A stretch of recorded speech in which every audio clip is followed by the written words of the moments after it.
C'était une après-midi ordinaire dans un petit supermarché de Los Angeles. Les clients parcouraient les allées, absorbés par leurs listes et leurs routines. Parmi eux se trouvait Snoop Dogg, habillé simplement, sa présence imposante mais discrète. Il n'était pas là en tant que célébrité, mais simplement comme un homme venu acheter quelques essentiels. Alors que Snoop parcourait les rayons, une voix soudaine déchira l'atmosphère calme. Une femme âgée, le visage marqué par l'irritation, s'avança vers lui d'un pas décidé. Avant de continuer, n'oublie pas de t'abonner à la chaîne et de mettre un like. Au fait, de quelle ville nous regardes-tu? Écris-le dans les commentaires, ça nous intéresse. Et, toi? Lança-t-elle, son doigt pointé directement vers lui. Qu'est-ce que tu fais ici? Ce n'est pas un endroit pour des gens comme toi. Le magasin devint silencieux. Les clients s'arrêtèrent net, se tournant pour observer la scène. Retourne d'où tu viens, cria-t-elle, sa voix montant d'un ton à chaque mot. Retourne en Afrique. Tu n'as rien à faire ici. Snoop resta immobile, son expression calme mais concentrée. Il ne réagit pas à ses paroles, ne cherchant pas à se défendre. Son silence ne fit qu'attiser la colère de la femme, qui continua de crier, attirant une petite foule. La tension dans le magasin monta d'un cran. Certains clients paraissaient mal à l'aise, d'autres curieux, mais personne n'intervint. Snoop resta impassible, les mains le long du corps, écoutant attentivement. Puis, alors que la femme reprenait son souffle, il leva légèrement la main. « Madame, » dit-il calmement, d'une voix posée et contrôlée. « J'aimerais partager quelque chose avec vous, si vous voulez bien écouter. » La femme hésita, sa colère laissant place à une confusion momentanée. Les spectateurs se penchèrent légèrement, impatients d'entendre ce qu'il dirait ensuite. La pièce semblait figée, l'air chargé d'anticipation. Le visage de la femme se plissa de scepticisme, mais elle ne l'interrompit pas. Snoop Dogg balaya la foule du regard, puis se tourna à nouveau vers elle. « Je vais faire simple, » commença-t-il, sa voix calme mais ferme. « Vous me voyez comme quelqu'un qui n'a pas sa place ici. Mais laissez-moi vous parler de ce que j'ai fait pour ce pays que nous partageons. » Il marqua une pause, laissant le poids de ses mots s'installer avant de continuer. « J'ai consacré ma vie à bien plus que la musique. J'ai encadré des jeunes dans des quartiers où l'espoir est rare. J'ai ouvert des centres communautaires, créé des ligues de football et offert des bourses à des étudiants qui n'auraient pas pu se permettre une éducation. Des gens qui n'avaient jamais cru en un avenir, ce sont eux que j'ai aidés à relever. » Les yeux de Snoop ne vacillèrent pas, et le silence parmi la foule devint encore plus palpable. « J'ai représenté ce pays sur des scènes du monde entier. Pas seulement en tant qu'artiste, mais en tant qu'Américain. J'ai soutenu des anciens combattants, aidé lors de catastrophes naturelles, et utilisé ma voix pour défendre la justice et le changement. Alors, quand vous me dites que je n'ai pas ma place ici, vous effacez tout ce que j'ai accompli. Pas seulement pour les gens qui me ressemblent, mais aussi pour des gens qui vous ressemblent. » Le visage de la femme commença à vaciller. Son regard, autrefois plein de défiance, s'adoucit, laissant place à une reconnaissance troublée du poids des paroles de Snoop. Snoop fit un pas en avant, son ton restant respectueux mais ferme. « Je ne suis pas là pour me disputer avec vous, madame. Je suis simplement ici pour vous rappeler que la couleur de ma peau ne définit ni ma valeur, ni mon droit d'être ici. » Il recula légèrement, laissant le silence s'installer à nouveau. La foule bougea nerveusement, leur regard oscillant entre Snoop et la femme âgée. Pour la première fois, elle semblait à court de mots.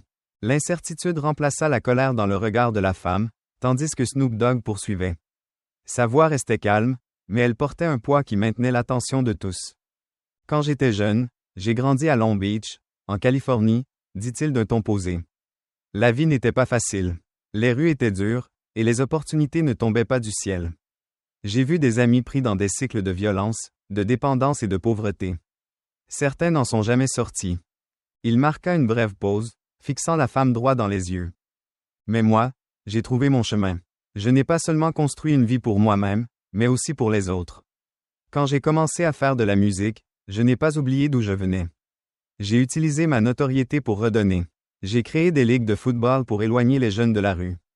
Des centaines de ces enfants sont allés à l'université, et certains ont même intégré la NFL. Ça, c'est des vies changées, des vies réelles. » La foule murmura doucement, absorbant ses paroles. À ce moment-là, Snoop ne s'adressait plus seulement à la femme, mais à tout le magasin. « J'ai fait des dons à des écoles, financé des distributions alimentaires, et soutenu des causes qui rassemblent les gens au lieu de les diviser. Et vous savez quoi? Je ne l'ai pas fait pour être reconnu. Je l'ai fait parce que je me soucie de ce pays et des gens qui y vivent. » Le visage de la femme refléta un mélange de honte et de prise de conscience. Les paroles de Snoop transperçaient son préjugé comme une lame bien aiguisée. Alors, quand vous me dites que je n'ai pas ma place, continua Snoop, vous ignorez tout cela. Vous me dites que tout ce que j'ai accompli n'a pas d'importance à cause de la couleur de ma peau. Mais cela compte. Cela a fait une différence, pour des personnes de toutes les couleurs. Sa voix s'éteignit doucement, laissant place à un silence puissant. La femme baissa légèrement la tête, comme si le poids de son histoire avait enfin atteint son cœur. La foule resta immobile, leurs expressions reflétant une compréhension partagée de la profondeur de ses paroles. La posture de la femme âgée changea, sa confiance se désagrégeant. Elle jeta un coup d'œil aux spectateurs, cherchant un soutien, mais ne trouva que des visages graves.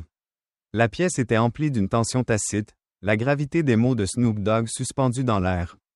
Je ne savais pas, balbutia-t-elle, sa voix à peine audible. Ses mains, autrefois animées de colère, tremblaient légèrement. Je ne réalisais pas. Snoop leva doucement une main, l'interrompant. Ce n'est pas une question de ce que vous ne saviez pas.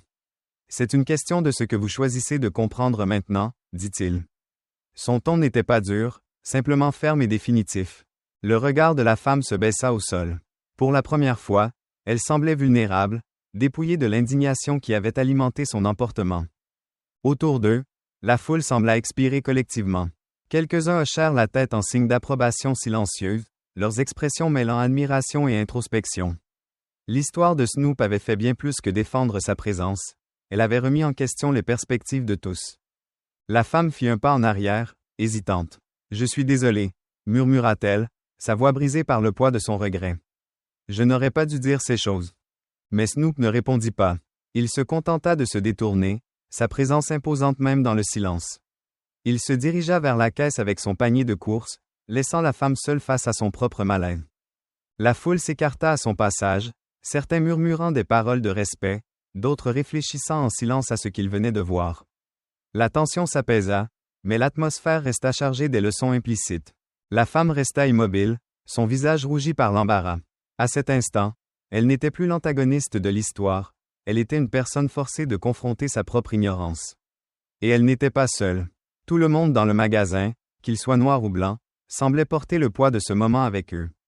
Snoop Dogg posa ses articles sur le comptoir, échangea un bref hochement de tête avec le caissier, qui les scanna en silence.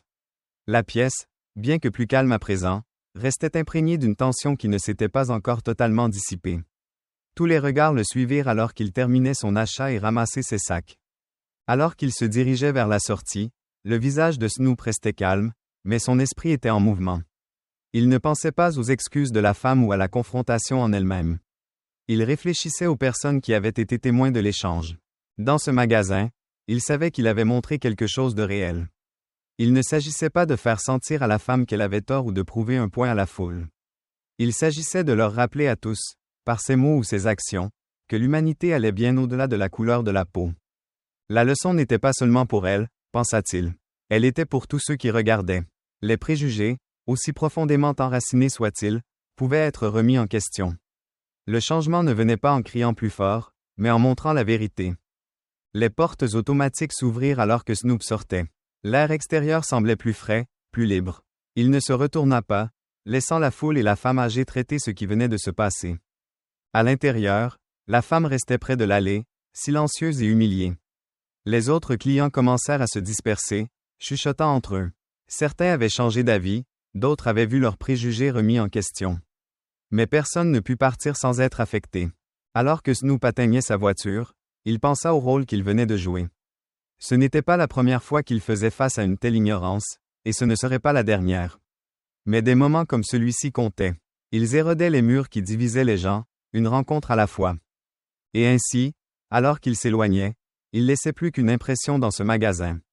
Il laissait un message, que le respect, la dignité et la vérité pouvaient faire taire même les préjugés les plus bruyants. N'oubliez pas de vous abonner à notre chaîne et de liker cette vidéo pour nous soutenir.